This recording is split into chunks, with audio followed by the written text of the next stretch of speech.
الحمدللہ رب العالمین والصلاة والسلام علی سید الانبیاء والمرسلین اما بعد فاعوذ باللہ من الشیطان الرجیم بسم اللہ الرحمن الرحیم الصلاة والسلام علیک یا رسول اللہ الصلاة والسلام علیک یا حبیب اللہ الصلاة والسلام علیک یا نبی اللہ وعلی آلک واصحابک یا نور اللہ۔ نبی کریم رؤوف رحیم صلی اللہ تعالی علیہ وآلہ وسلم کا فرمان عالی شان ہے، تم جہاں بھی ہو مجھ پر درود پڑھو، بے شک تمہارا درود مجھ تک پہنچتا ہے۔ صلو علی الحبیب صلی اللہ تعالی علی محمد صلی اللہ تعالی علیہ وآلہ وسلم۔ میٹھے میٹھے اسلامی بھائیوں اور سوشل میڈیا کے ناظرین، آج ایک دفعہ پھر ہم اپنا فیضان زکوٰۃ کورس کا درجہ لے کر حاضر ہوئے ہیں۔ جیسا کہ آپ کو معلوم ہے کہ اس میں زکوٰۃ کے مسائل پر درس ہوتا ہے، زکوٰۃ کے مسائل بیان کیے جاتے ہیں، اور آج سلسلہ وار اس کا 7واں درجہ ہے، 7ویں اس کی قسط ہے، 7ویں کلاس ہے، اور یہ آج کی آخری کلاس ہے، یعنی 7 دن کا یہ کورس تھا، تو آج کی یہ اختتامی کلاس ہے۔ تو درجہ شروع کرنے سے پہلے میں آپ کو پھر دعوت دوں گا کہ اگر ابھی تک آپ نے ہمارا مدرسۃ المدینہ آن لائن کا آفیشیل فیس بک پیج لائک نہیں کیا، شیئر نہیں کیا، تو اس کو ضرور لائک کریں اور اس کو شیئر بھی کریں، دوسرے احباب تک اس کا لنک شیئر کریں، اس کو اپنے سوشل اکاؤنٹس کے اندر شیئر کریں، تاکہ آپ کے دوست احباب، آپ کے جو فرینڈز ہیں وہ بھی اس نیکی کی دعوت میں شامل ہو سکیں، چونکہ یہ جو کورس کروایا جاتا ہے یہ فیس بک پیج کے اوپر ہی رہتا ہے، اور یہ لائیو دیکھنے کے ساتھ ساتھ بعد میں بھی دیکھا جا سکتا ہے۔ تو آپ اس کو شیئر کریں گے تو آپ کے ایک شیئر کرنے سے کئی افراد تک آپ کی یہ نیکی کی دعوت پہنچے گی، اور اس نیکی کے کام کو پھیلانے میں آپ بھی شریک ہو جائیں گے، اور آپ کو بھی اللہ رب العزت نے چاہا تو ضرور اجر و ثواب ملے گا۔ آئیے درجہ شروع کرنے سے پہلے چند اچھی نیتیں کر لیتے ہیں کہ اللہ عز و جل کی رضا حاصل کرنے کے لیے جو ہے وہ اس میں شرکت کریں گے، اس میں شریک رہیں گے، اور اول تا آخر اس میں شریک ہوں گے، اور جو علم دین حاصل ہوگا اس پر خود بھی عمل کریں گے، اسے دوسروں تک بھی پہنچائیں گے، چونکہ اس میں زکوٰۃ کے مسائل بیان کیے جاتے ہیں، تو ان احکامات اور مسائل کی روشنی میں اگر اپنے اوپر زکوٰۃ فرض ہوتی ہوئی اور زکوٰۃ کا جو ہے وہ فرائض، زکوٰۃ ہم پر بھی فرض ہوتی ہوئی اپنے مال کو دیکھیں گے، اس کا حساب لگائیں گے، تو یہ بھی نیت کریں کہ اپنے مال کی زکوٰۃ ادا کریں گے اور حکم خداوندی پر عمل کریں گے۔ کل کے جو درس میں ہم نے پڑھا تھا اس میں چند ایک چیزیں ہم نے جو ہے وہ پڑھی کہ زکوٰۃ کا جو ہے وہ حساب کیسے لگانا ہے، اور جو زکوٰۃ کو ادا نہیں کرتا اس پر کیا حکم ہے، اور اگر کوئی یہ شخص اس طرح کا ذہن بنا لے کہ زکوٰۃ کی بجائے اگر نفلی صدقہ کر دیا جائے، زکوٰۃ نہ ادا کی جائے بلکہ اس کی جگہ نفلی صدقہ کر دیا جائے، تو اس کے لیے ہم نے نبی پاک علیہ الصلوۃ والسلام کے ارشادات سنے کہ یہ طریقہ اس کا درست نہیں ہے، وہ چاہے نفلی صدقہ جتنا بھی کرتا رہے لیکن جب تک زکوٰۃ کی ادائیگی نہیں کرے گا وہ خلاصی حاصل نہیں کر سکتا، وہ اس کے ذمے میں باقی رہے گی۔ پھر ہم نے بینک کے بارے میں بھی سنا کہ بینک میں جو آپ کی رقم اگر پڑی ہوئی ہے اور اس میں سے زکوٰۃ کی مد میں جو کچھ کاٹ لیا جاتا ہے،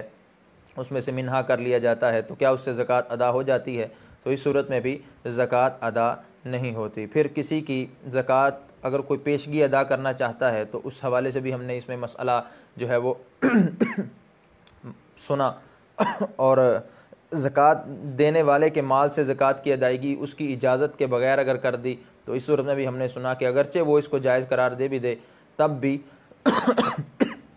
یہ جائز کی صورت نہیں ہے، زکوٰۃ ادا نہیں ہوگی۔ اور پھر ہم نے یہ بھی اس میں پڑھا کہ اگر کوئی زکوٰۃ کا جو ہے وہ وکیل بنا دے تو وکیل بنانا بھی درست ہے، اور اس میں نیت جو ہے وہ مالک کی نیت ہی شمار کی جائے گی، اگرچہ وکیل کو وہ جو ہے وہ آگے دینے کے لیے ہبہ یا تحفہ یا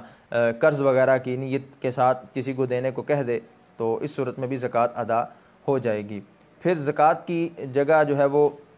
نفلی صدقہ کے اعتبار سے ہم نے سنا کہ وہ بھی ہم اس کو نہیں ادا کر سکتے، اگر زکوٰۃ فرض ہے تو زکوٰۃ ہی ادا کرنی ہوگی، جو ہے وہ نفلی صدقہ جو ہے وہ ادا نہیں کر سکتے۔ نفلی صدقے کا الگ حکم ہے، پہلے زکوٰۃ ادا کریں گے، اس کے بعد نفلی صدقات جو ہے وہ ہم ادا کریں گے۔ پھر زکوٰۃ کا حساب کیسے لگائیے اور اس کا بھی ہم نے جو ہے وہ دیکھنا ہے۔ اس کے بعد زکوٰۃ کو ادا کرتے وقت ہماری نیت جو ہے وہ خوش دلی کی ہونی چاہیے، ہم خوش دلی سے زکوٰۃ ادا کریں، یہ ہم نے سنا، اور اس کے فضائل اور برکات کو ہم نے جو ہے وہ سننے کی سعادت حاصل کی۔ اس کے بعد اللہ تبارک و تعالیٰ کے پیارے حبیب علیہ الصلوۃ والسلام کے ارشادات کے مطابق جو قرآن و حدیث اور شریعت میں بیان کیا گیا ہے، اس کے مطابق ہم نے یہ سنا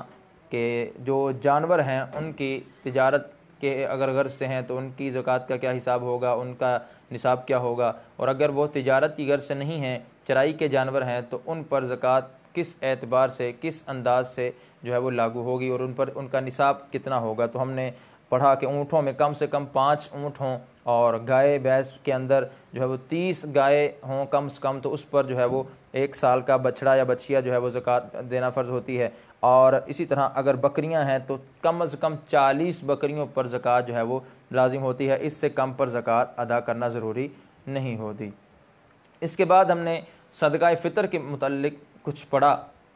کہ صدقہ فطر جو ہے یہ کب ادا کرنا واجب ہوتا ہے، کس کو کہتے کس کو ہیں، اور یہ کب جو ہے وہ شریعت میں لازم کیا گیا، اس کی فضیلتیں اور اس کے فضائل پر کل ہم نے کچھ نہ کچھ جو ہے وہ سننے کی سعادت حاصل کی، اور یہ بھی ہم نے جو ہے وہ کل سنا کہ صدقہ فطر کس پر واجب ہے، اور اگر کسی نے صدقہ فطر جو ہے وہ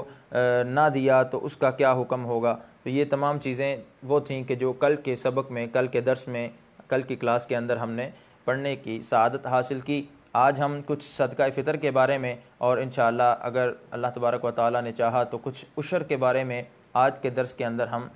سبق سیکھیں گے، کچھ مسائل سننے کی سعادت حاصل کریں گے اور ان کو اپنے دل کے مدنی گلدستے میں سجانے کی کوشش کریں گے۔ سب سے پہلے صدقہ فطر کے حوالے سے یہ ہے کہ ماں پر بچوں کا جو صدقہ فطر ہوتا ہے یہ واجب نہیں ہوتا، یہ باپ کی طرف سے ہوتا ہے، اور باپ اگر جو ہے وہ صاحب نصاب ہے تو اس پر اپنا اور اپنے بچوں کا، جو نابالغ بچے ہیں اور اس کی جو ہے وہ بچے جو نابالغ ہیں اور صاحب نصاب نہیں ہیں تو ان کا صدقہ فطر ادا کرنا یہ باپ پر واجب ہوتا ہے۔ اسی طرح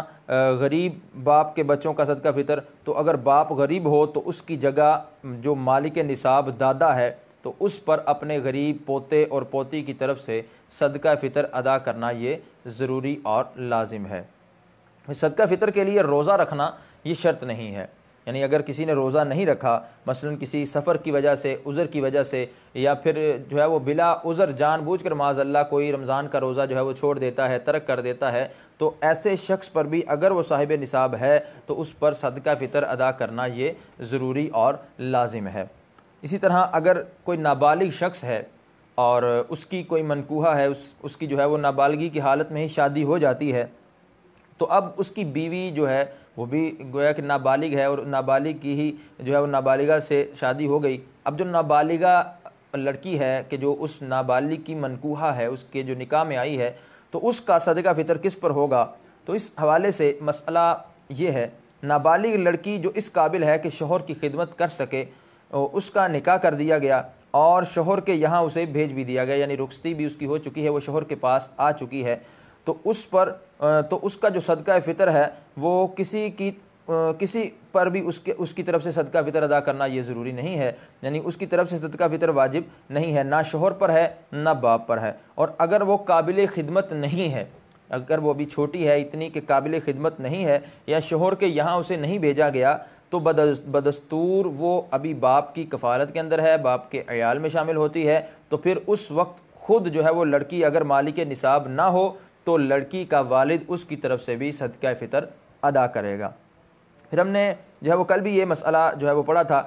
اور آج پھر اس کو دہرا لیتے ہیں کہ اگر کسی کے بچے پاکستان کے اندر ہیں، یعنی بچے جو ہیں وہ ایک دوسرے ملک میں ہیں اور وہ خود کسی اور ملک کے اندر، کسی اور کنٹری کے اندر رہتا ہے، تو وہ زکوٰۃ کہاں کی جو ہے وہ قیمت کے اعتبار سے ادا کرے گا؟ یعنی بالفرض اگر جو ہے وہ زید ہے، خود وہ کسی جو ہے وہ فارن کنٹریز میں رہتا ہے، مطلب کسی دوسرے ملک میں رہتا ہے، اور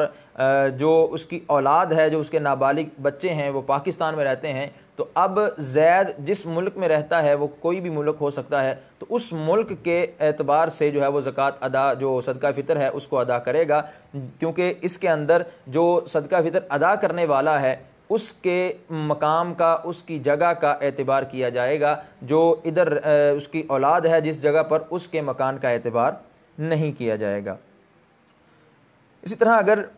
صدقہ فطر واجب ہونے کے بعد مال ہلاک ہو جاتا ہے تو پھر بھی صدقہ فطر جو ہے وہ دینا ہوگا،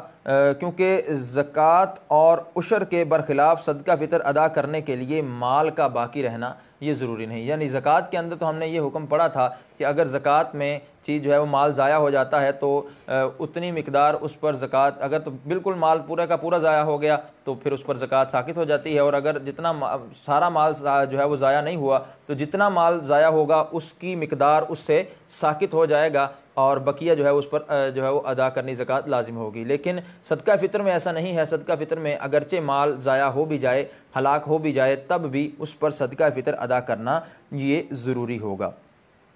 پھر مال جو ہے وہ اگر ضائع تو نہیں ہوا، لیکن مالدار شخص جس نے صدقہ فطر ادا کرنا تھا وہ خود فوت ہو گیا، اور جو ہے وہ اس نے کوئی وصیت کی ہو یا نہ کی ہو، اس حوالے سے کیا حکم ہے؟ تو اگر کوئی شخص ایسا ہے کہ اس نے وصیت نہیں کی اور وہ صدقہ فطر اس پر لازم تھا اور دینے سے پہلے ہی جو ہے وہ فوت ہو گیا مال، لیکن اس نے مال چھوڑا ہے، تو ورثہ اس میت کے مال سے فطرہ ادا کرنا واجب نہیں ہے، ان پر کرنا چاہیں تو کر سکتے ہیں، کیونکہ صدقہ فطر یہ شخص پر واجب ہے، مال پر نہیں۔ اگر ورثہ جو ہیں یہ بطور احسان اپنی طرف سے ادا کر دیں تو ہو سکتا ہے، لیکن ان پر کچھ جبر نہیں ہے، یعنی ان پر کوئی یہ چیز لازم نہیں ہے کہ وہ اپنے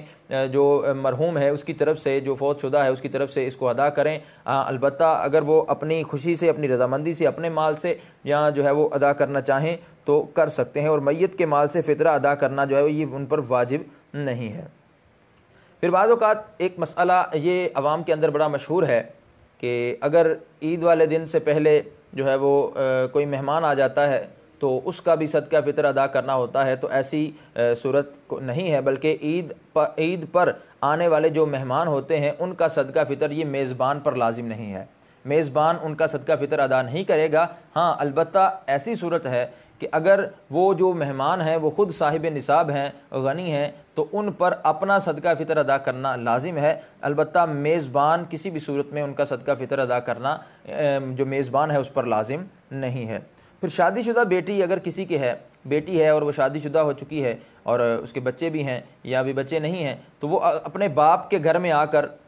جو ہے وہ اگر عید کرتی ہے تو اس صورت میں کیا حکم ہوگا؟ اگر شادی شدہ بیٹی باپ کے گھر عید کرے تو اس کے چھوٹے بچے اگر ہیں تو ان بچوں کا جو والد ہے، یعنی جو داماد ہے، یعنی بیٹی کا جو شوہر ہے، وہ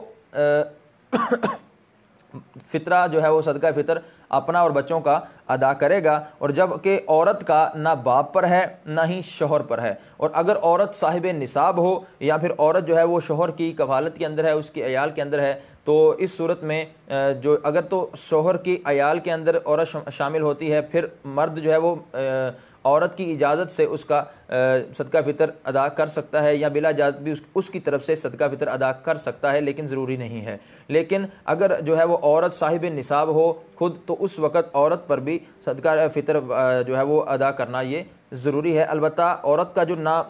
کا جو صدقہ فطر ہے نہ تو اس کے باپ پر ہے نہ ہی اس کے شوہر پر ہے۔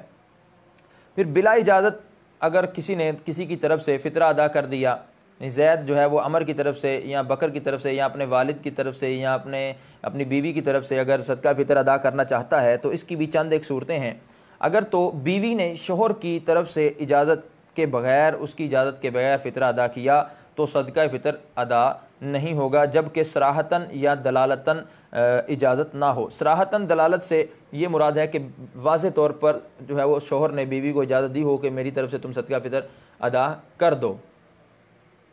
تو اب دوسری صورت یہ ہے کہ دلالتاً اجازت ہو، یعنی جو سارا مال اسباب ہوتا ہے وہ بیوی کے پاس ہی ہوتا ہے اور وہی مال کو خرچ کرتی ہے، مرد کے پاس کوئی مال نہیں ہوتا، مرد جو ہے وہ بیوی کے عیال کے اندر شمار ہوتا ہے۔ یعنی اگر اس طرح کی سچویشن اور کنڈیشن ہے، سارا مال گھر کا جو جتنا بھی جو مال کا حساب ہوتا ہے عورت ہی کے پاس ہے، تو اب عورت جو ہے مرد کی طرف سے صدقہ فطر ادا کر دے گی، تب بھی ادا ہو جائے گا۔ اور اگر شوہر نے بیوی یا نابالغ اولاد کی اجازت کے بغیر بیوی یا بالغ اولاد، نابالغ اولاد کا تو شوہر پر لازم ہوتا ہے، اور اگر بیوی یا بالغ اولاد کے اجازت کے بغیر ان کا فطرہ ادا کر دیا تو صدقہ فطر ہو جائے گا، لیکن اس میں بھی شرط یہ ہے کہ وہ اس کے عیال میں شامل ہوں، یعنی وہ اس کی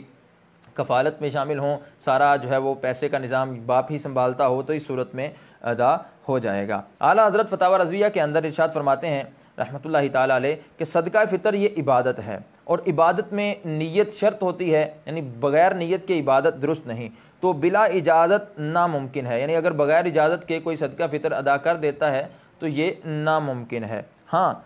اجازت کے لیے صراحتاً ہونا ضروری نہیں، دلالت بھی کافی ہے۔ مثلا زید اس کے عیال میں ہے اور اس کا کھانا پہننا سب اس کے پاس ہوتا ہے، تو اس صورت میں ادا ہو جائے گی، یعنی جب عیال والی صورت پائی جائے گی کہ کھانا پینا ہر چیز جو ہے وہ اس کے ذمے میں ہے، تو جو جس کے ذمے میں ہے وہ بغیر اجازت بھی، یعنی یہ دلالتاً اس کی اجازت پائی جا رہی ہے، تو اب اس دلالتاً اجازت کے پیش نظر بھی وہ صدقہ فطر ادا کر سکتا ہے۔ پھر صدقہ فطر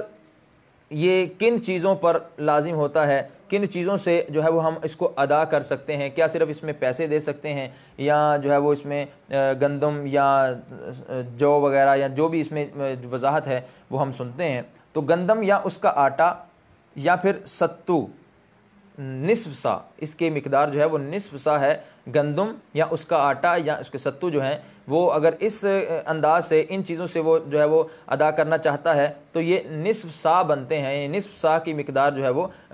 بنتے ہیں، اور وہ نصف سا کتنا ہوتا ہے؟ وہ نصف سا تقریباً 2 کلو اور تقریباً 50 گرام ہوتا ہے، 2 کلو 50 گرام یہ تقریباً نصف سا بنتا ہے۔ اور اسی طرح جو ہے وہ اگر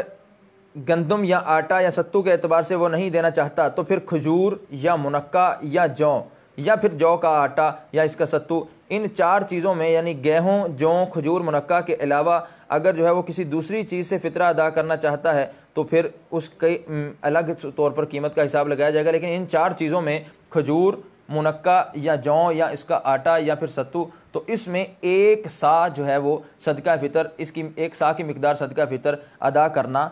لازمی ہوتا ہے، اور 1 سا جو بنتا ہے وہ تقریباً 4 کلو اور تقریباً 100 گرام، یعنی ایک صدقہ فطر کی مقدار بنتا ہے، 4 کلو اور 100 گرام یہ تقریباً جو ہے وہ ایک صدقہ فطر کی مقدار بنتا ہے۔ پھر صدقہ فطر کی ادائیگی کا وقت کیا ہے؟ اور اگر جو ہے وہ اس انداز سے یہ جو 4 چیزیں بیان کی گئیں ان کے علاوہ اگر کوئی صدقہ فطر جو ہے وہ کسی اور چیز سے، مثلا چاول سے، جوار، باجرہ یا کوئی اور غلہ یا کوئی اور چیز دینا چاہتا ہے تو قیمت کا لحاظ کرنا ہوگا، یعنی وہ چیز آدھے سا گیہوں یا 1 سا جو کی قیمت کی ہو تو اس سے بھی ہم صدقہ فطر ادا کرنا چاہتے ہیں۔ مثال کے طور پر اگر کوئی بندہ جو ہے وہ چاولوں کے ذریعے سے یا جوار یا جو ہے وہ کسی اور غلے کے بدلے میں غلے کے ساتھ جو ہے وہ صدقہ فطر ادا کرنا چاہتا ہے تو وہ 1 سا گندم، نصف سا گندم یا 1 سا جو ہے وہ جو کی جو قیمت بنتی ہے اس قیمت کے مطابق، اس قیمت کے جو ہے وہ کا حساب لگا کر جتنی وہ قیمت ہے اس قیمت کے چاول یا پھر جوار یا باجرہ اس طرح کی جو دیگر چیزیں ہیں وہ صدقہ فطر کی مد میں دے سکتا ہے۔ پھر صدقہ فطر کی جو ادائیگی کا بہتر وقت ہے وہ ہے عید کی صبح صادق ہونے کے بعد اور عید گاہ جانے سے پہلے اس کو ادا کر دینا یہ بہتر ہے اور افضل ہے۔ اور فتاوی عالمگیری کے اندر اس حوالے سے بیان کیا گیا کہ اگر عید الفطر سے پہلے فطرہ ادا کریں تو جائز ہے، اور اگر صدقہ فطر رمضان سے بھی پہلے ادا کر دیا، یعنی رمضان ابھی شروع نہیں ہوا اور صدقہ فطر ادا کر دیا تب بھی جو ہے وہ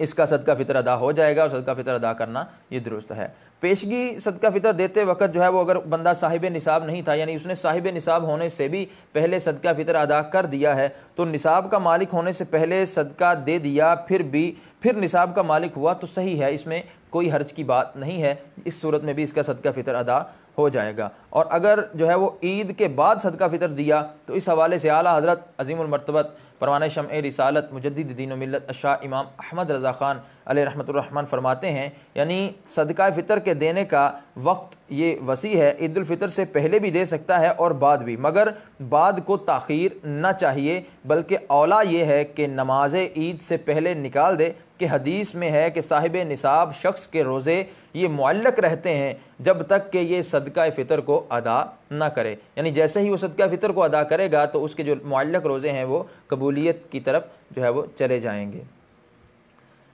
پھر کیا جو ہے وہ جو صدقہ فطر ہے اس کے اندر کون سی چیز دینا یہ افضل ہے؟ کیا گیہوں دینا یہ افضل ہے، گیہوں کا آٹا دینا افضل ہے، یا پیسے دینا افضل ہے؟ تو گیہوں اور جو دینے سے ان کا آٹا دینا یہ افضل ہے، کیونکہ جو سے یا گیہوں سے جو ہے وہ گندم کے ذریعے سے بھی صدقہ فطر ادا کیا جاتا ہے۔ تو اگر کوئی گندم نہیں دینا چاہتا بلکہ گندم کا آٹا دینا چاہتا ہے تو یہ جائز نہیں، بلکہ افضل ہے کہ گندم یا جو کے بدلے اس کا آٹا جو ہے وہ اسی حساب سے دیا جائے، اور اس سے افضل یہ ہے کہ قیمت دے دی جائے، یعنی سب سے پہلے تو یہ ہے کہ آٹا دے دیا جائے، گندم دی جائے، گندم سے افضل ہے آٹا دے دیا جائے، اور آٹے سے افضل یہ ہے کہ قیمت دے دی جائے، خواہ وہ گیہوں کی قیمت ہو یا جو کی قیمت ہو یا کھجور کی، مگر زمانہ قحط میں خود ان کا دینا یہ قیمت سے زیادہ افضل ہے، یعنی ایک بندے کے پاس رقم تو موجود ہے لیکن قحط اس قدر ہے کہ گندم مل نہیں رہی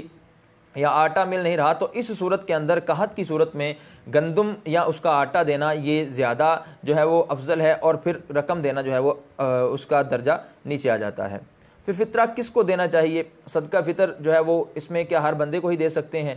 یا پھر اس کے لیے بھی کوئی خاص مصرف ہیں؟ تو فرمایا کہ صدقہ فطر کے مصارف جو ہیں یہ وہی ہیں کہ جو زکوٰۃ کے مصارف ہیں۔ ہم نے زکوٰۃ میں جس طرح 7 مصارف پڑھے تھے کہ شرعی فقیر ہے یا مسکین ہے یا پھر غارم ہے، اسی طرح جو ہے وہ رکاب ہے، فی سبیل اللہ ہے، ابن سبیل ہے اور عامل ہے، یہ 7 مصارف جو ہم نے پڑھے تھے، انہی مصارف میں سے کسی ایک مصرف کے اندر صدقہ فطر ادا کیا جا سکتا ہے۔ سب میں کسی ایک کو بھی صدقہ فطر دے دیں گے یا سب میں تھوڑا تھوڑا تقسیم کر دیں گے تو بھی ادا ہو جائے گا۔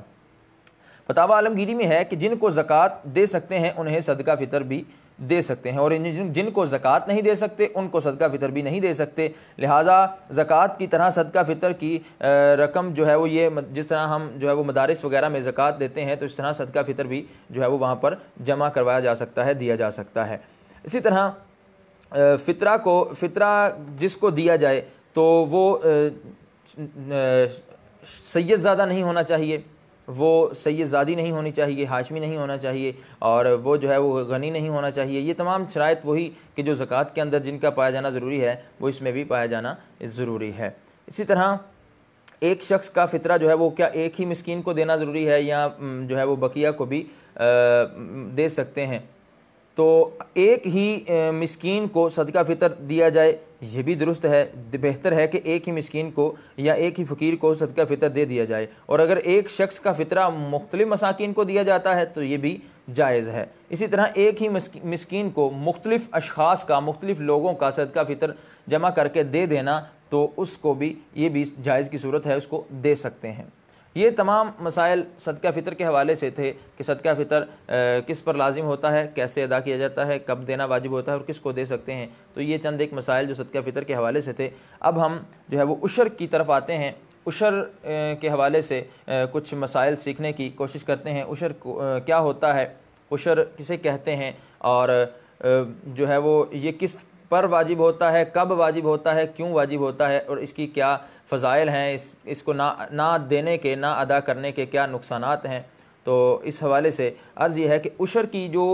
تعریف ہے وہ یہ ہے کہ زمین سے نفع حاصل کرنے کی غرض سے اگائی جانے والی شے کی پیداوار پر جو زکوٰۃ ادا کی جاتی ہے اسے عشر کہتے ہیں۔ دوبارہ سنیے، زمین سے نفع حاصل کرنے کی غرض سے اگائی جانے والی شے کی پیداوار پر جو زکوٰۃ حاصل ہوتی ہے اسے جو زکوٰۃ ادا کی جاتی ہے اسے عشر کہتے ہیں۔ اب زمین کی جو زکوٰۃ ہے اس کو عشر کیوں کہتے ہیں؟ تو عشر کا معنی ہوتا ہے 10واں۔ عشر یہ عشرۃ جس طرح 10واں ہوتا ہے تو عشر کا معنی بھی ہے 10واں۔ تو چونکہ زمین کی پیداوار کا عموماً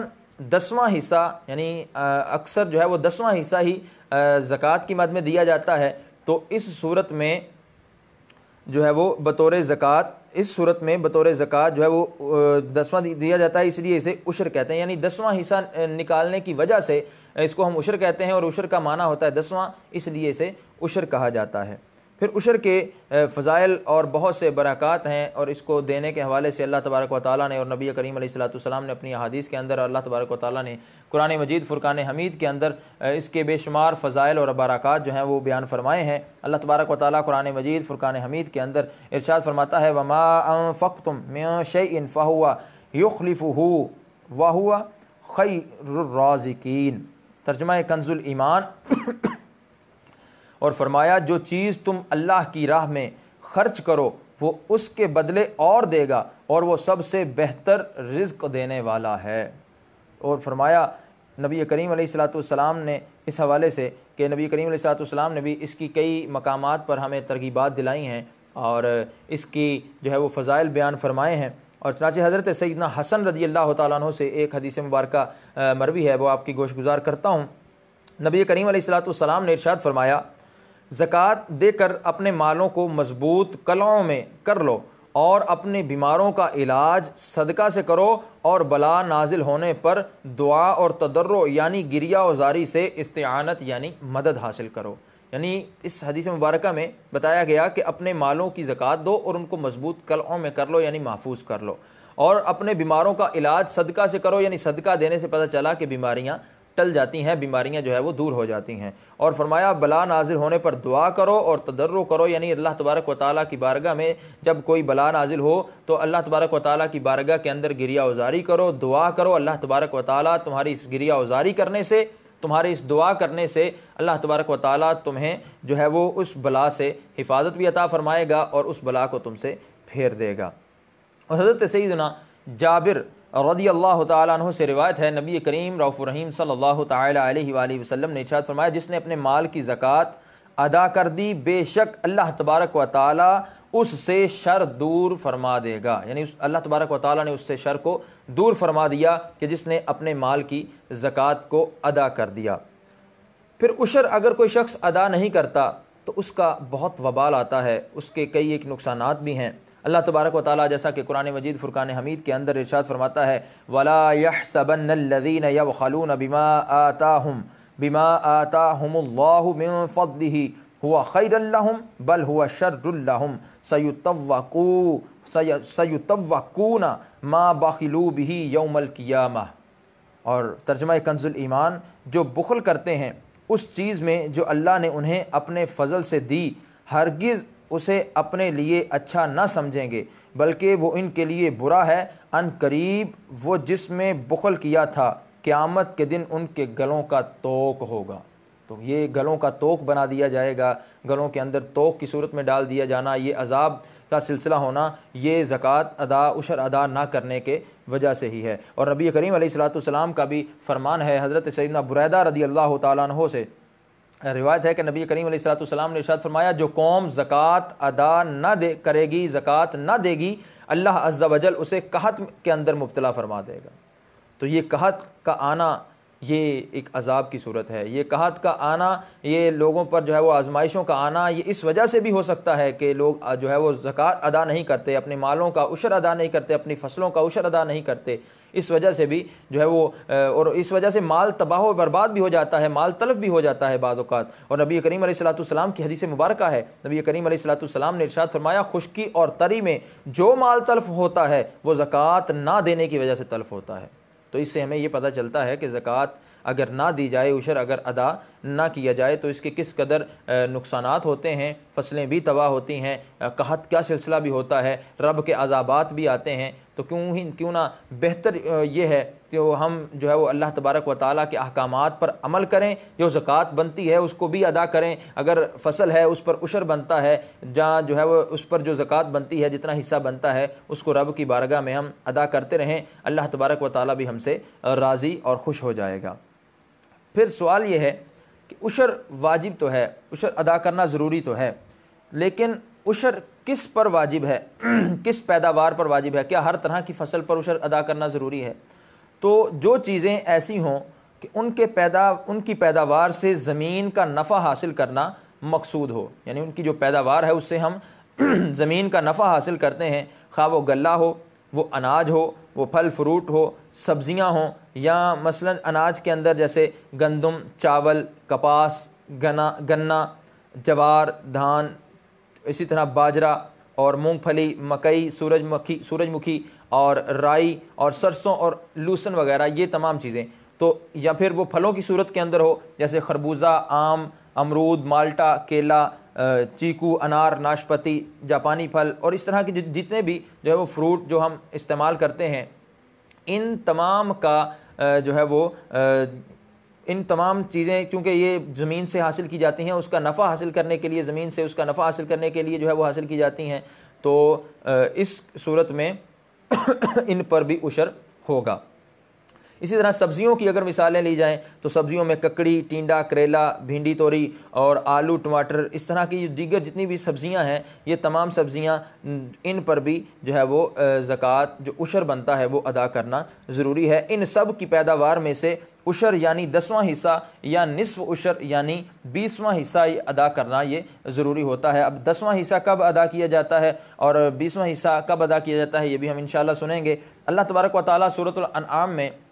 فرماتا ہے وَآتُوا حَقَّهُ يَوْمَ حَصَادِهِ، ترجمہ کنز الایمان، اور اس کا حق دو جس دن کٹے۔ امام اہل سنت مجدد دین و ملت الشاہ امام احمد رضا خان علیہ رحمۃ الرحمن لکھتے ہیں کہ اکثر مفسرین مثلا حضرت ابن عباس، طاؤس، حسن، جابر بن زید اور سعید بن مسیب رضی اللہ تعالیٰ عنہم کے نزدیک اس حق سے مراد کہ جو اللہ تبارک و تعالیٰ نے ارشاد فرمایا وَآتُوا حَقَّهُ، اس سے مراد عشر ہے، اور فصلوں کا عشر جو ہے وہ مراد اور بیان اس میں کیا گیا ہے۔ نبی کریم رؤوف الرحیم صلی اللہ تعالیٰ علیہ وآلہ وسلم نے ارشاد فرمایا کہ ہر اس شے میں کہ جسے زمین نے نکالا ہو اس میں عشر یا نصف عشر ہے، یعنی 10واں حصہ ہے یا 20واں حصہ اس کے اندر لازم ہے۔ اور حضرت سیدنا جابر رضی اللہ تعالیٰ عنہ بیان کرتے ہیں کہ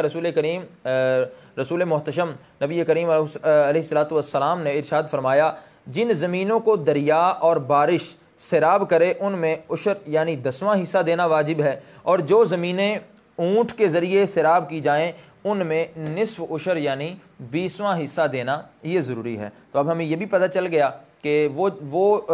زمینیں کہ جن کے اندر جو ہے وہ بارش کے پانی سے یا دریا کے پانی سے جو ہے وہ جن کو سیراب کیا جاتا ہے اس کے اندر عشر یعنی 10واں حصہ دینا ضروری ہے، اور جو ٹیوب ویل کے ذریعے سے یا اونٹ کے ذریعے سے یا جن کو پیسے خرید کر جو ہے وہ پانی دیا جاتا ہے ان کے اندر 20واں حصہ یہ دینا یعنی نصف عشر دینا یہ واجب ہے۔ اب نصف عشر سے کیا مراد ہوتا ہے؟ عشر کیونکہ جو ہے وہ یہ 10واں حصہ ہے، اور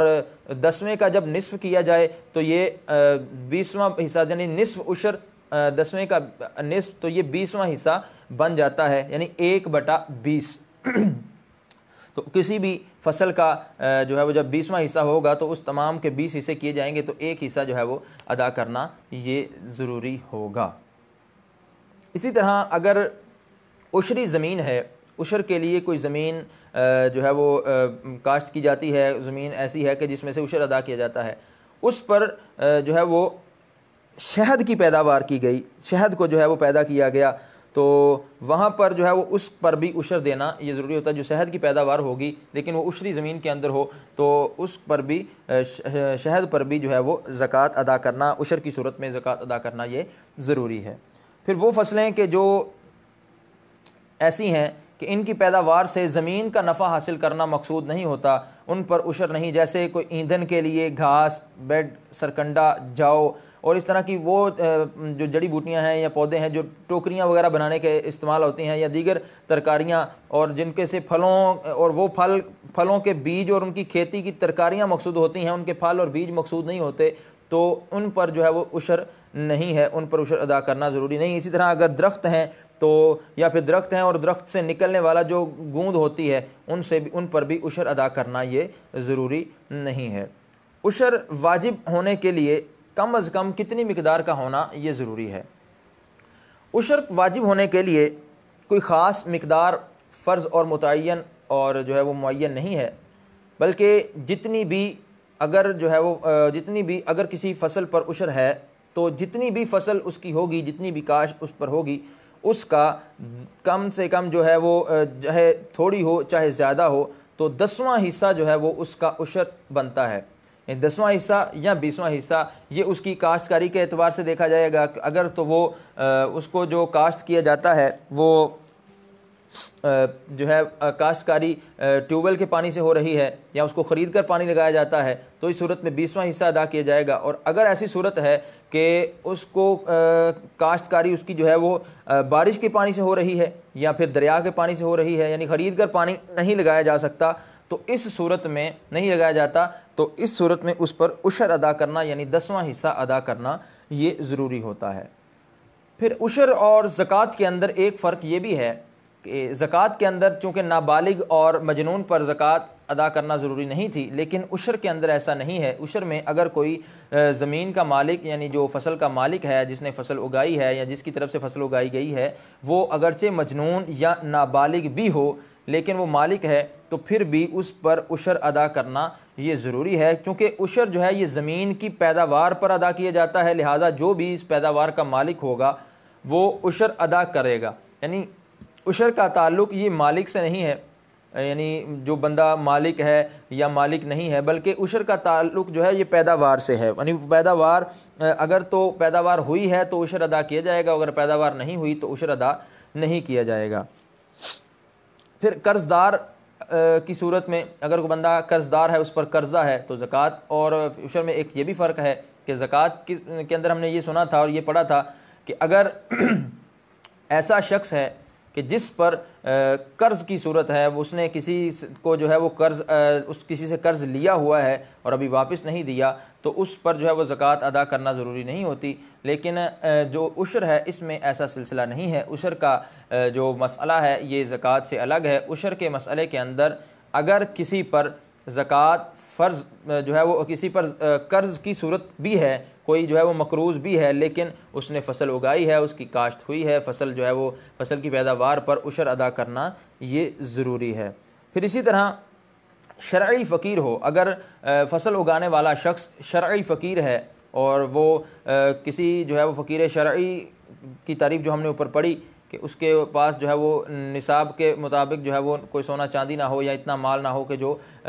ضروریات اصلیہ سے زائد مال مل کر نصاب کی مقدار کو پہنچے، اب وہ شرعی فقیر ہے، لیکن شرعی فقیر پر بھی جو عشر ہے یہ واجب ہے، اس کو ادا کرنا یہ ضروری ہے کہ شرعی فقیر پر بھی عشر واجب ہے، کیونکہ ہم نے پڑھا کہ عشر کا جو تعلق ہے یہ اس کا جو سبب ہے یعنی عشر کا لازم ہونے کا، یہ زمین نامی یعنی قابل کاشت زمین ہے، اور حقیقتاً پیداوار کا ہونا یعنی پیداوار اگر تو ہوئی ہے تو زکوٰۃ جو عشر کی صورت میں زکوٰۃ ادا کرنا یہ اس پر ضروری ہے، اور اگر جو پیداوار ہے وہی نہیں ہوئی تو پھر اس پر زکوٰۃ جو عشر کی صورت میں ادا کرتا ہے وہ ضروری نہیں ہے۔ البتہ جو شرعی فقیر ہے وہ اس پر بھی جو اس کا عشر ہے وہ ادا کرنا یہ ضروری ہے۔ اب اس عشر کے لیے پھر ایک سوال ہے کہ جس طرح زکوٰۃ کے اندر ہم اس بات کو مد نظر رکھتے تھے کہ جب سال گزر جائے، جب سال پورا ہو جائے تو کیا اس وقت جو ہے وہ زکوٰۃ جو ہے وہ ادا کی جاتی ہے، لیکن عشر کے اندر کیا سلسلہ ہوگا؟ کیا اس میں بھی سال کا گزرنا ضروری ہے کہ سال گزرے گا تب ہی عشر جو ہے وہ اس کو ادا کرنا ہوگا؟ تو اس حوالے سے مسئلہ یہ ہے کہ اگر عشر واجب ہے تو عشر واجب ہونے کے لیے سال کا پورا ہونا یہ شرط نہیں ہے، بلکہ ایک ہی سال میں کھیت کے اندر چند طرح کی کھیتیاں اگائی گئیں اور چند طرح کی فصلیں جو ہیں وہ اگائی گئیں تو سب پر اس کے حساب سے الگ الگ عشر ادا کرنا یہ واجب ہے۔ پھر اسے عرض کرتا ہوں چونکہ جو عشر ہوتا ہے اس کا تعلق فصل کے ساتھ ہے، پیداوار کے ساتھ ہے، اس کا تعلق مالک کے ساتھ نہیں ہے، تو جو مالک نصاب ہونے کی جو شرائط ہیں وہ اگرچہ نہیں بھی پائی جا رہی تب بھی جو ہے وہ اس میں عشر جو ہے وہ ادا کرنا لازم ہے، جبکہ اس کی فصل ہو اور فصل جو ہے وہ اس کی تیار ہو چکی ہو، اس وقت جو ہے وہ اس پر عشر ادا کرنا لازم ہوگا۔ پھر مختلف زمینوں کا عشر ہے، اگر مختلف زمینیں اس کے پاس ہیں یعنی مختلف زمینوں کو سیراب کرنے کے لیے الگ الگ طریقے ہیں، اس اعتبار سے زمینیں مختلف ہیں، یعنی کچھ زمینیں ایسی ہیں کہ جن کا عشر جو ہے یہ جن کو پانی جو ہے وہ ٹیوب ویل کے ذریعے سے لگایا جاتا ہے، اور کچھ زمینیں ایسی ہیں جن کو پانی جو ہے وہ بارش کا لگتا ہے، تو جس زمین کے اندر جس فصل کے اندر جو ہے وہ پانی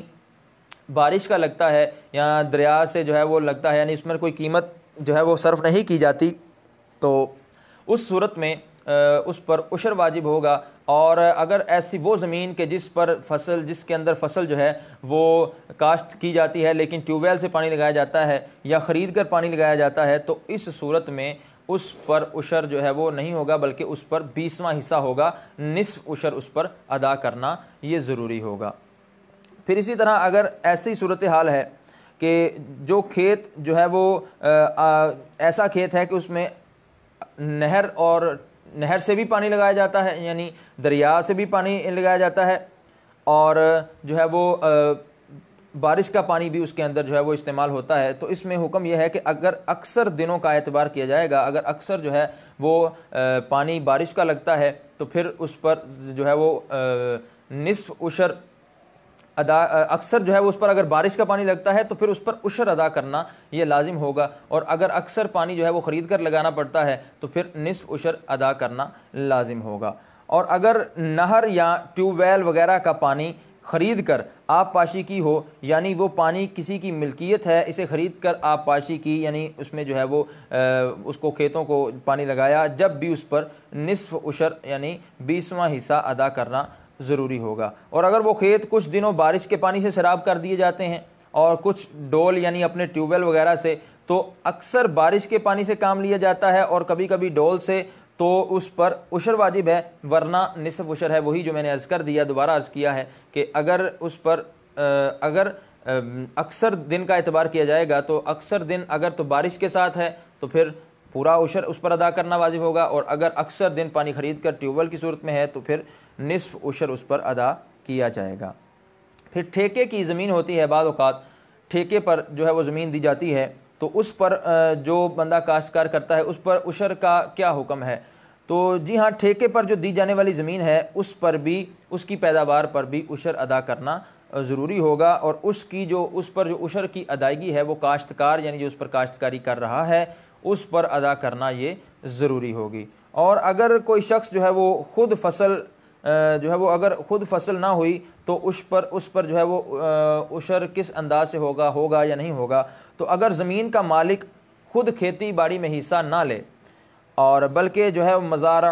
جو مزارعت کرنے والے ہیں ان سے کام لے، تو عشر جو ہے وہ کس پر ہوگا؟ مزارع پر ہوگا یا پھر مالک پر ہوگا؟ اس سلسلے میں جواب یہ ہے، مسئلہ یہ ہے کہ دیکھا یہ جائے گا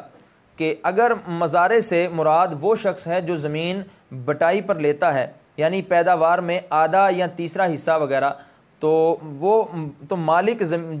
زمین ہے، اور بقیہ جو ہے یعنی اس میں اس انداز سے دیکھا جائے گا کہ جو زمین بٹائی پر لیتا ہے اس میں جو ہے وہ تیسرا حصہ یا چوتھا حصہ یا آدھا حصہ جو ہے یہ اس بٹائی کرنے والے کا ہے، اور بقیہ جو ہے یہ مالک زمین کا ہے، یا تیسرا چوتھا حصہ جو ہے یہ مالک کا ہے، بقیہ جو ہے وہ بٹائی کرنے والے کا ہے یعنی مزارع کا ہے۔ تو اس صورت میں دونوں پر ان کے حصے کے مطابق عشر لازم ہوگا، یعنی وہ اپنے جو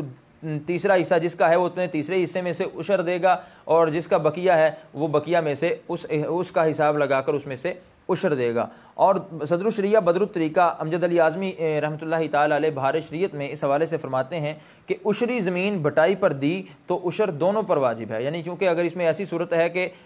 اس میں حصے تقسیم کر لیے گئے ہیں کہ اتنے حصے تمہارے ہیں بقیہ میرے ہیں، تو جتنے حصے جس کے پاس آئیں گے اس حصے سے کے اعتبار سے وہ زکوٰۃ ادا جو عشر ہے وہ ادا کرے گا۔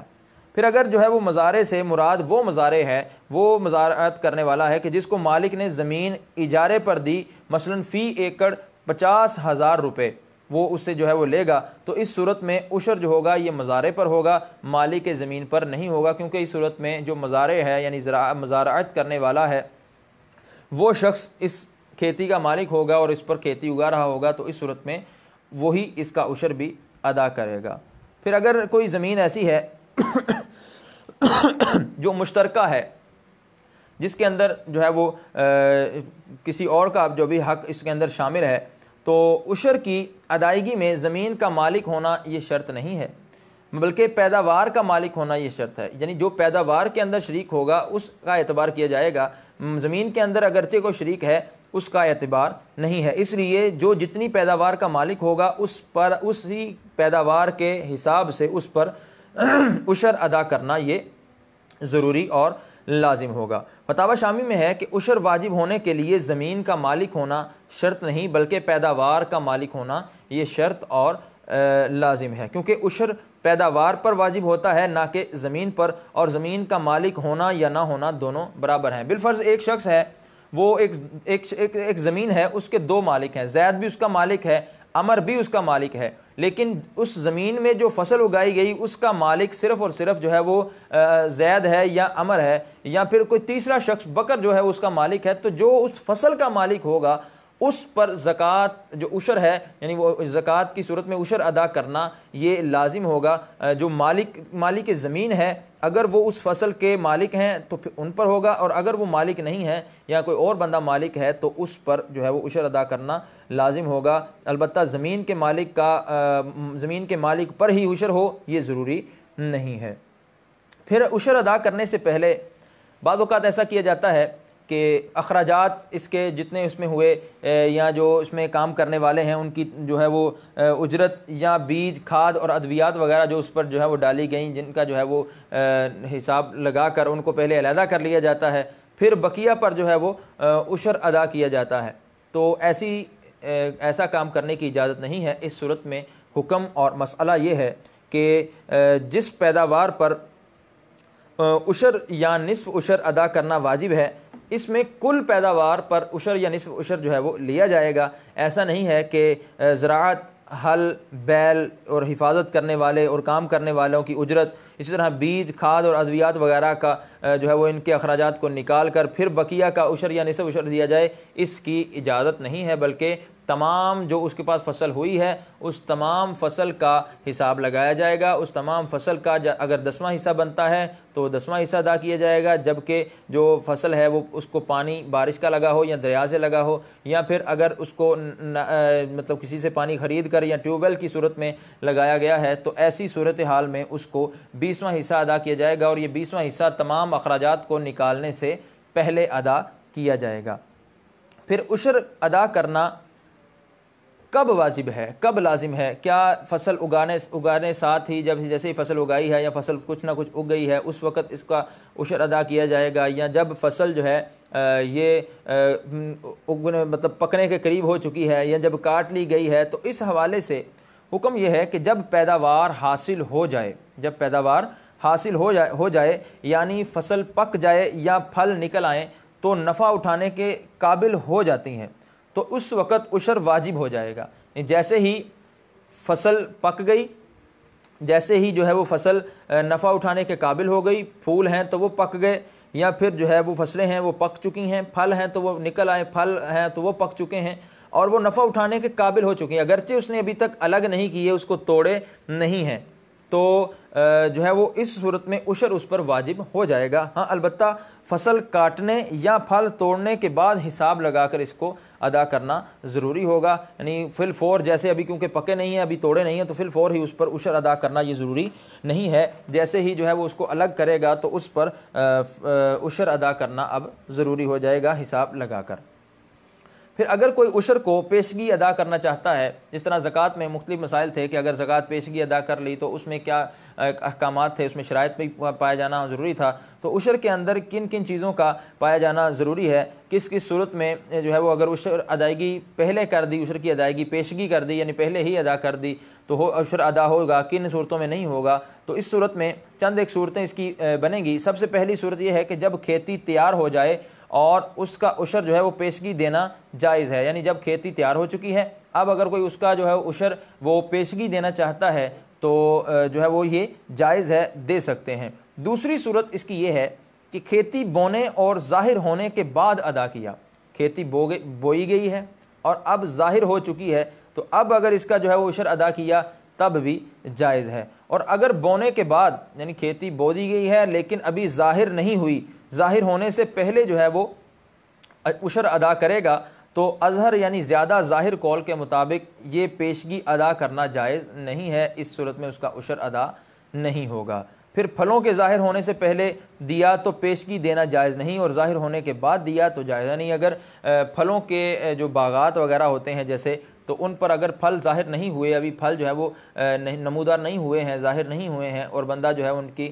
زکوٰۃ عشر کی صورت میں دے دیتا ہے، تو ان کی زکوٰۃ عشر کی صورت میں ان کی زکوٰۃ دینا درست نہیں ہے جب تک کہ جو اس کے پھل ہیں وہ ظاہر نہ ہو جائیں۔ اگرچہ یہ جو صورتیں جو ہیں وہ ذکر کی گئی ہیں، ان میں بعض صورتوں میں پیشگی عشر ادا کرنا جائز ہے، لیکن افضل یہی ہے کہ پیداوار حاصل ہونے کے بعد عشر ادا کیا جائے۔ جب پیداوار جو ہے وہ حاصل ہو جائے، اس کی جو ہے وہ کٹائی کر لی جائے، وہ مکمل طور پر جمع ہو جائے، تو اس وقت حساب لگا کر اس کا عشر ادا کیا جائے۔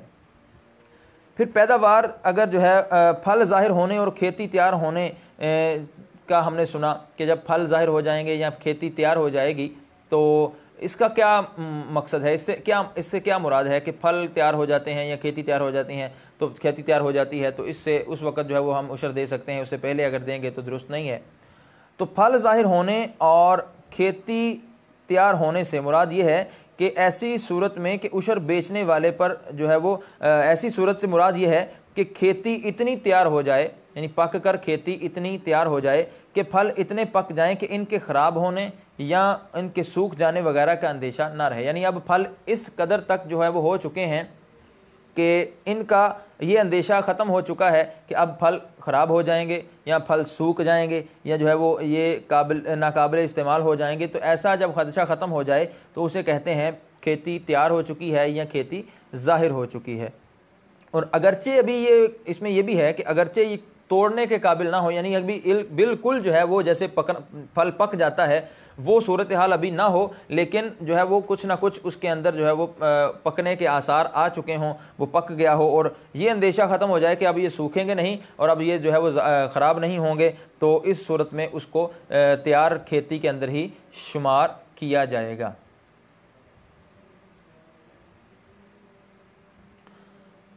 پھر پھل ظاہر ہونے کے بعد اور کھیتی تیار ہونے کے بعد پھل بیچے تو عشر بیچنے والے پر ہوگا یا خریدنے والے؟ بعض اوقات ایسا ہوتا ہے کہ انسان جو ہے وہ جو کاشتکار ہے وہ پھل ظاہر ہونے اور کھیتی تیار ہونے کے بعد کیا کرتا ہے کہ ان کو بیچ دیتا ہے، تو اگر یعنی ابھی توڑے نہیں گئے، ابھی اس کو جو ہے وہ کٹائی اس کی نہیں کی گئی، تو ایسی صورت میں عشر جو ہے یہ بیچنے والے پر ہوگا، خریدنے والے پر نہیں ہوگا۔ عشر کی ادائیگی میں تاخیر نہیں کرنی چاہیے، عشر جب لازم ہو جائے تو اس کی ادائیگی فوراً کر دینی چاہیے۔ عشر ادا کرنے سے تاخیر کرنا یہ برا ہے کہ عشر جو ہے یہ پیداوار کی زکوٰۃ کا نام ہے، اس لیے جو احکام زکوٰۃ کی ادائیگی یعنی یہ بھی ایک طرح کی زکوٰۃ ہی ہے، لیکن یہ پیداوار کی زکوٰۃ ہے، جس طرح سونے چاندی کی زکوٰۃ ہے، جس طرح جو ہے وہ روپیہ پیسہ کی زکوٰۃ ہے، کرنسی نوٹ کی زکوٰۃ ہے، مال تجارت کی زکوٰۃ ہے، اسی انداز سے یہ جو زکوٰۃ ہے یہ جو عشر ہے یہ بھی ایک زکوٰۃ کی صورت ہے اور ایک زکوٰۃ کی ہی کیفیت ہے اور ایک زکوٰۃ کی ہی ایک قسم ہے، کیونکہ یہ پیداوار کی زکوٰۃ ہے، اس لیے اس کو جو ہے وہ عشر، اور یہ 10واں حصہ دیا جاتا ہے اس لیے اس کو عشر کہتے ہیں۔ تو اس میں اصل جو ہے یہ زکوٰۃ ہی ہے، اور زکوٰۃ کے اندر چونکہ یہ احکام وہی ہیں جو زکوٰۃ کے احکام ہیں، یہ بھی زکوٰۃ ہے تو اس کے بھی وہی احکام ہے کہ اس میں بغیر مجبوری کے اس کی ادائیگی میں تاخیر کرنے والا یہ گنہگار ہوگا، یعنی وہ اور اس کی شہادت بھی قابل قبول نہیں ہوگی، یعنی اگر ایک شخص بغیر کسی عذر کے، بغیر کسی مجبوری کے جو ہے وہ ادائیگی کے اندر تاخیر کرتا ہے تو یہ بات درست نہیں ہے، وہ کرنے والا گنہگار ہوگا۔ اور اگر کوئی عشر واجب ہونے کے باوجود بھی عشر ادا نہیں کرتا تو اس کے وبال اور اس کی جو ہے وہ اس کے عذابات تو ہم نے سنے، اور نبی کریم علیہ الصلوۃ والسلام نے احادیث کے اندر جو اس کے نقصانات بیان فرمائے ہیں وہ بھی ہم نے سنے۔ تو فرمایا جو خوشی سے عشر نہ دے تو بادشاہ اسلام جو ہوتا ہے وہ جبراً بھی اس سے عشر لے سکتا ہے، اور اس صورت میں بھی عشر ادا ہو جائے گا مگر اس کو ثواب نہیں ملے گا۔ یعنی عشر ادا کرنا یہ اس قدر ضروری ہے کہ اگر عشر ادا کرنے والا جو ہے وہ رضامندی سے ادا نہیں کرتا تو بادشاہ اسلام جو ہے وہ قاضی اسلام اس سے بالجبر بھی یہ لے سکتا ہے، لیکن اس بات میں یہ اس مسئلے کے اندر اس بات کا خیال رکھا جائے کہ یہ حق اور صرف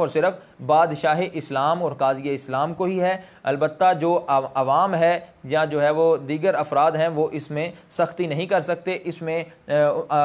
دوسرے افراد کا کہ جو عشر نہیں دیتے ان کا ذہن بنانا ہی جو ہے وہ سب سے بہتر ہے کہ ان کو نیکی کی دعوت دی جائے، ان کو سمجھایا جائے، ان کو جو ہے وہ اس کی وعیدات سنائی جائیں، اور اس کو دینے کے فوائد اور اس پر جو ثواب کا ترتب ہوتا ہے، جو اس پر ثواب ملتا ہے، اس کا ذکر کیا جائے تاکہ اس کا ذہن بنے اور وہ دل کے ساتھ جو ہے وہ مطلب خوش دلی کے ساتھ جو ہے وہ اس کو ادا کرے۔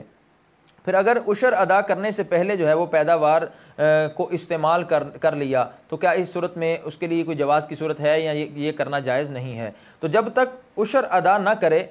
عشر ادا کرنے سے پہلے پیداوار اور یا پھر پیداوار کو عشر سے الگ نہ کر لے، تو جو پیداوار ہے وہ الگ کر لی اور عشر جو ہے وہ اس کو الگ نہ کر لے، تو اس وقت تک پیداوار میں سے کچھ بھی استعمال کرنا یہ جائز نہیں ہے۔ جب وہ اس کو جو ہے وہ الگ کر لے گا یا ادا کر دے گا تو استعمال کر سکتا ہے، تو اس میں جو عشر کی مقدار بنتی ہے جو ہے وہ اس میں اتنا تاوان ادا کرے۔ البتہ یعنی اگر اس نے اس میں سے خرچ کر لیا تو استعمال کر لیا تو جو عشر کی مقدار بنتی ہے اتنا اس کو تاوان ادا کرنا پڑے گا۔ ہاں اگر تھوڑی بہت مقدار جو ہے وہ کچھ نہ کچھ تھوڑا سا جو ہے وہ قلیل استعمال کر لیتا ہے تو وہ معاف ہے۔ پھر عشر دینے سے پہلے اگر کوئی شخص فوت ہو جاتا ہے، اس کی ڈیتھ ہو جاتی ہے، ابھی اس نے عشر ادا نہیں کیا، تو ایسی صورت میں اگر پیداوار موجود ہے یعنی اس کی کاشتکاری جو ابھی موجود ہے تو اس پر عشر ادا کرنا یہ ضروری ہے۔ پھر اگر طویل عرصے سے کوئی بندہ عشر ادا نہیں کرتا، عشر ادا کرنے میں تاخیر کر رہا ہے اور کافی عرصہ ہو گیا کہ وہ اپنی کاشتکاری کی، اپنی جو فصل ہے اس کی عشر ادا جو ہے وہ نہیں کرتا، تو اس میں اس کے لیے حکم یہ ہے کہ عشر کی عدم ادائیگی پر توبہ کرے۔ اللہ تبارک و تعالیٰ توبہ قبول کرنے والا ہے، اور وہ جو ہے وہ توبہ کو قبول کرتا ہے۔ بندہ جب اپنے گناہوں سے توبہ کرتا ہے تو اللہ تبارک و تعالیٰ معاف فرمانے والا ہے۔ اور سابقہ جتنے بھی سال ہوں گے ان سالوں کا جو ہے وہ عشر کا حساب لگا کر بقدر استطاعت ان کو بھی ادا کرتا رہے، تو امید ہے کہ اللہ تبارک و تعالیٰ اس کے گناہ کو معاف فرمائے گا۔ اور اگر کوئی عشر کی مد میں رقم دینا چاہتا ہے، یعنی عشر میں گندم یا جس بھی جو فصل کی جو ہے وہ عشر اس کا ادا کرنا ہے یا 20واں حصہ ادا کرنا ہے، نصف عشر ادا کرنا ہے، تو وہ عشر اسی جو ہے وہ فصل سے ادا نہیں کرنا چاہتا بلکہ اگر رقم دینا چاہتا ہے تو پھر کیا کرے گا کہ موجودہ فصل میں جس قدر غلہ یا پھل ہوں تو ان کا پورا عشر علیحدہ کر لے۔ یعنی اگر ایک بالفرض اگر کسی کے پاس آم کی جو ہے وہ اس نے باغ لگائے ہوئے ہیں اور وہ ان پر جو ہے وہ عشر ادا کرنا چاہتا ہے، تو جو 20واں حصہ اس کا بنتا ہے یا 10واں حصہ جو ہے اگر اس پر عشر ہے تو 10واں حصہ، اگر 20واں حصہ بنتا ہے تو 20واں حصہ اس کو الگ کر لے، پھر اس کی قیمت کا حساب لگا کر بطور قیمت جو ہے وہ عشر ادا کر دے۔ تو ایسا کرنا بھی جائز ہے، چاہے تو وہ پھلوں کے ساتھ ہی اس کا عشر ادا کر دے، چاہے جو ہے وہ اس کی قیمت ادا کر دے، دونوں صورتیں اس کے لیے ادا کرنا یہ جائز ہے۔ اور اگر کسی کا ایسا ہے کہ کھیت بویا مگر پیداوار ضائع ہو گئی، مثلا کھیتی ڈوب گئی، جل گئی یا پھر سردی اور لو سے جاتی رہی، تو ان سب صورتوں میں عشر جو ہے وہ اس سے ساقط ہو جاتا ہے، جبکہ کل جاتی رہی اور اگر کچھ باقی ہے تو بقیہ کا عشر اس پر ادا کرنا یہ ضروری ہے۔ اور اگر جانور کھا گئے تو عشر ساقط نہیں ہوتا، اور عشر ساقط ہونے کے لیے یہ بھی شرط ہے کہ اس کے بعد اس سال کے اندر دوسری کھیتی جو ہے وہ تیار نہ ہو سکے۔ اگر تیار ہو سکتی ہے تو پھر بھی عشر ادا کرنا ہوگا۔ اور یہ بھی شرط ہے کہ توڑنے یا کاٹنے سے پہلے ہلاک ہو، اگر توڑنے یا کاٹنے کے بعد ہلاک ہوئی ہے تب بھی اس پر عشر ادا کرنا یہ ضروری ہوگا۔ تو یہ آج کا ہمارا سبق جو ہے یہ مکمل ہوتا ہے، اور اس کے ساتھ ہمارا یہ جو فیضان زکوٰۃ کورس مکمل ہوتا ہے۔ ہم نے جو ہے وہ اس میں جو بھی مسائل سیکھے، ہمیں اللہ تبارک و تعالیٰ اس پر عمل کرنے کی بھی توفیق عطا فرمائے، اسے دوسروں تک بھی پہنچانے کی توفیق عطا فرمائے۔ جیسا کہ پہلے بھی آپ کو آپ کی معلومات میں ہے اور آپ کو عرض کیا گیا ہے کہ دعوت اسلامی کے کئی ایک شعبہ جات ہیں، کئی ایک ڈپارٹمنٹس ہیں، ان میں سے ایک شعبہ یا آپ کا اپنا شعبہ آن لائن مدرسۃ المدینہ بھی ہے، جس میں مختلف کورسز کروائے جاتے ہیں اور مختلف جو ہے وہ اس میں علم دین کے حوالے سے کورسز ڈیزائن کیے گئے ہیں کہ آپ گھر بیٹھے آن لائن مدرسۃ المدینہ کے ذریعے سے علم دین حاصل کر سکتے ہیں۔ تو روزانہ ہم ایک کورس کا تعارف بھی اس میں سنتے ہیں، تو آج ہم آپ کو جس کورس کا تعارف بیان کریں گے اس کا نام ہے ناظرہ قرآن پاک کورس، یعنی قرآن مجید کا اگر آپ ناظرہ پڑھنا چاہتے ہیں تو ناظرہ قرآن کورس ہے۔ اس کا جو دورانیہ ہے یہ طالب علم کی جو کلاس کا دورانیہ ہے وہ 30 منٹ ہے، یعنی ڈیلی بیس پر آپ 30 منٹ جو ہیں وہ دیں گے، لیکن جو اس کا مکمل ٹوٹل عرصہ ہے وہ طالب علم کی قابلیت پر ہے کہ اگر تو طالب علم جو ہے وہ چاہے تو 1 سال میں، اگر چاہے تو 6 ماہ میں، یعنی جس قدر اس کے اندر قابلیت ہوگی وہ جلدی سے جلدی جو ہے وہ اس کو پک کرے گا، پڑھنے کی کوشش کرے گا تو وہ اس میں حل جو ہے وہ کر سکتا ہے۔ اور ایک اور اس کے اندر آپ کے لیے خوشخبری یہ بھی ہے کہ یہ اردو اور انگلش دونوں زبانوں میں کر سکتے ہیں۔ جی ہاں، اگر آپ انگلش جو ہے وہ بولتے ہیں یا آپ کو انگلش زیادہ سمجھ آتی ہے تو آپ کو انگلش ٹیچر بھی پرووائڈ کیا جا سکتا ہے، اور اگر آپ اردو زبان میں یہ کرنا چاہیں تو آپ اردو زبان کے اندر بھی اس کورس کو کر سکتے ہیں۔ اس کورس میں آپ قرآن مجید کو درست مخارج کے ساتھ پڑھنا سیکھیں گے، آپ کو درست مخارج سے قرآن پاک پڑھنا آ جائے گا، اس طرح حدر اور ترتیل سے قرآن پاک پڑھنا آپ کو سکھایا جائے گا، اور حدر اور ترتیل کہتے کس کو ہیں ان کی تعریفات آپ کو بتائی جائیں گی، اور ساتھ ہی ساتھ فرض علوم جو ہیں بہت سارے وہ اور اسلامی تعلیمات اور بہت سارا جو ہے وہ لٹریچر، اسلامک لٹریچر آپ کو اس میں سیکھنے کو ملے گا۔ میں آپ سے گزارش کروں گا کہ آپ اس کورس کے اندر لازمی شرکت کیجئے، اور جو ہم نے فیضان زکوٰۃ کورس کیا اس میں ہم نے جو زکوٰۃ کے مسائل کو سیکھا، ان مسائل کی روشنی میں اور اس کے علاوہ اپنے مال پر جو ہے وہ غور کیجئے، اور کسی عالم دین سے اس کو بتا کر کہ اس سے جو ہے وہ تسلی کر کے کہ کیا میرے مال پر جو ہے وہ زکوٰۃ بنتی ہے یا نہیں، تو مال پر زکوٰۃ بھی ادا کیجئے اللہ تبارک و تعالیٰ، اور اپنے مالوں کی زکوٰۃ دعوت اسلامی کو ادا کیجئے کہ دعوت اسلامی دین متین کی ایک عاشقان رسول کی تحریک ہے جو بے شمار شعبہ جات کے اندر جو ہے وہ دین اسلام کی خدمت کر رہی ہے۔ آپ اپنا زکوٰۃ، فطرہ اور نفلی صدقات دعوت اسلامی کو دیں تاکہ آپ بھی نیکی کی اس دعوت میں شریک ہو سکیں۔ اللہ تبارک و تعالی ہمیں عمل کرنے کی توفیق عطا فرمائے، آمین بجاہ النبی الامین۔